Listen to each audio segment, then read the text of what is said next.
Hello! Today we're going to talk about a fascinating topic which is more and more relevant, which is working from home and how to be extremely productive also when we're working remotely. Now, I find the topic very fascinating because it's one of those instances in which we can either have a lot of success or be completely unproductive. And the difference is in the strategy that we use. The reason for this is that, of course, when we work from home, we are not supervised. So there's many more distractions that can come in our way that are not connected to work. We may also have less structure, and so we need to be a bit more disciplined on one side. On the other side, instead, not having to waste time commuting, not having a lot of those office distractions that can come in our way when we're trying to be focused is a great plus if we know how to use it. So how can we become a high achiever also when working from home? I'm going to share 6 tips, and I would like you, as always, to focus on which one is the one that you should start focusing on first. So what your priority is, so that you can have the biggest result with the minimum effort, and then you can build onto that. So let's start with the first tip. Set a routine. When we start working from home, what happens is that all the rhythms that are associated to home are different from the ones that are associated to work. And so we have different habits, different behaviors, different actions that we take. So it's important to start giving a bit of structure by setting a routine that makes sense for us based on what we do, our profession is. Now, given that this is very specific to the individual, it may vary a lot, but there's 2 routines that I would recommend you to have. The first one is your morning routine. And your morning routine means how do you create that space between personal life and work, which is usually represented by commuting when you go to a physical place to work, but that you don't have when you're working from home. So how do you tell your mind that now is the time to work? This could be as simple as getting out of the house, having a quick walk and coming back. It could be having a coffee in a certain way. It could be opening your computer while at the same time checking your things to do. But finding some actions that you always take before starting your day, your work day, that will tell your mind, okay, now it's time to work. We're not at home anymore. The second routine is the evening routine. So how do you wrap up your day? How do you shut off for the day?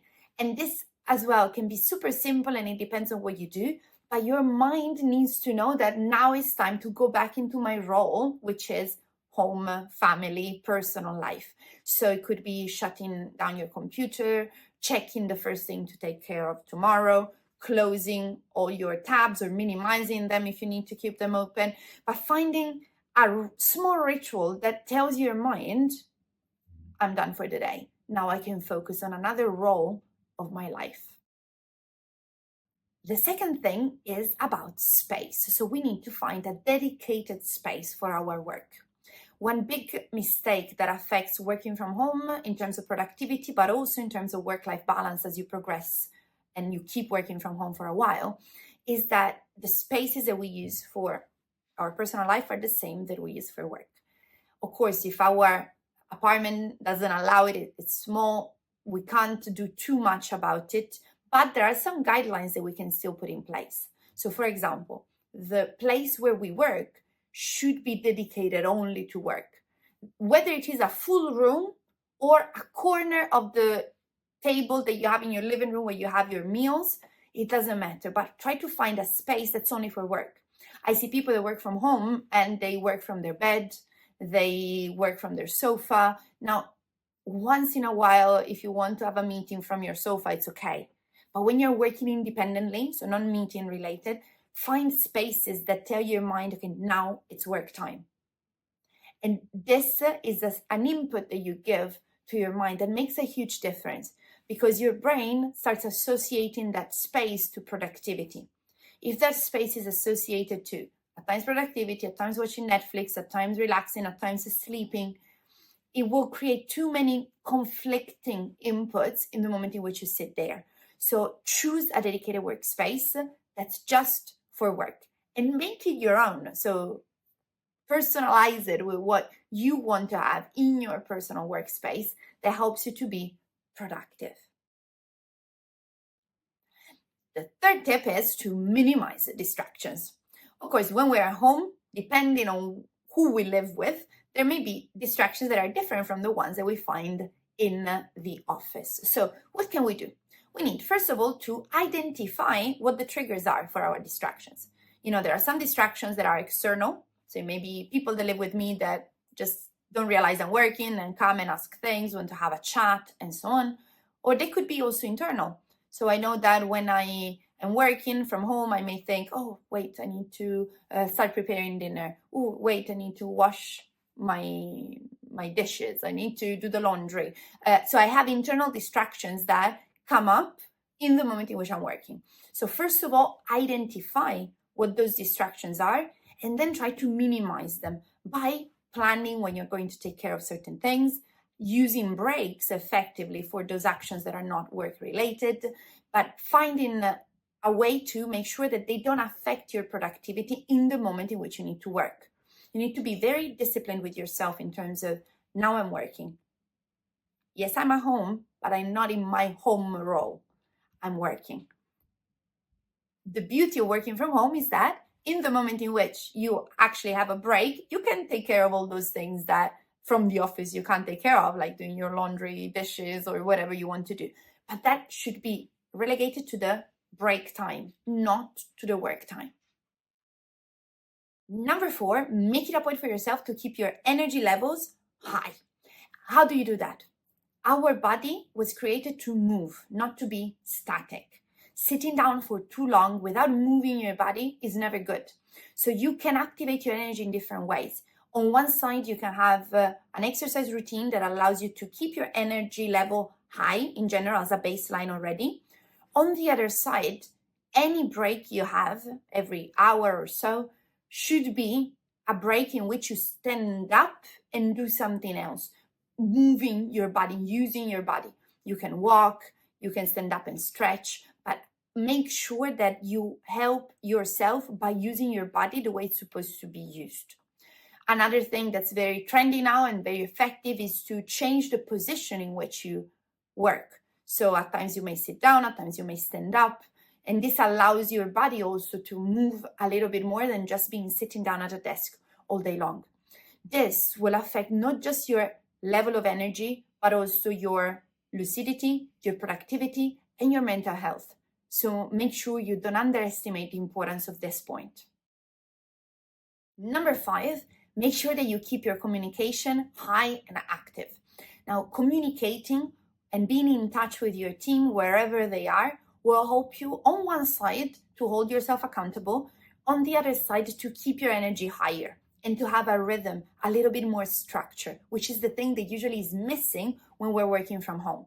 So use any communication tool, understand what is supposed to have a meeting for, what could have been an email, send a message, but make sure that you are not alone and isolated, because as human beings, we are social beings. And even small moments of interaction can help us with our energy levels and with our productivity. Finally, set goals and monitor your progress.